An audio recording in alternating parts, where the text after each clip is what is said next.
अस्सलामुअलैकुम जी, अगेन आपके सामने एक वीडियो लेकर आ रहे हैं, बहुत ज़बरदस्त है। ये बच्चे हमारे पास छोटे छोटे बैठे हैं। एज क्या है? एज क्या है? आवाज़ बंद करो। 13 साल का क्या एज है आपकी? ये 12 साल। हिप्स भी करें, शक्लें तो दिखाओ अपनी, दोनों बच्चे। इनके कुछ कारनामे हैं, आप भी। ये छोटे छोटे बच्चों को हम वीडियो एडिटिंग सिखा रहे हैं, काम सिखा रहे हैं। इस बच्चे से एक दिन मैंने पूछा जी कितने व्यू आ गए? व्यू थे 3000। कहने लगा सर 300K आ चुके हैं। मुंह से निकली हुई बात सच होगी। ये वीडियो दिखाओ अपनी, आप स्क्रीन आगे करीब करें। इनकी वीडियो मेरे इंस्टाग्राम पे 3.1 मिलियन पे जा चुकी है।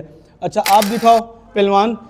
अच्छा इसकी वीडियो जा चुकी है 1 मिलियन के ऊपर इंस्टाग्राम के ऊपर। इंस्टाग्राम हमारा वो चैनल था जिसपे 100 व्यू भी बड़ी मुश्किल से आ रहे होते थे। अब इधर करें, छोटे बच्चे हैं, इनको भी हमने काम पे लगा दिया। इनको दिखाएं ज़रा।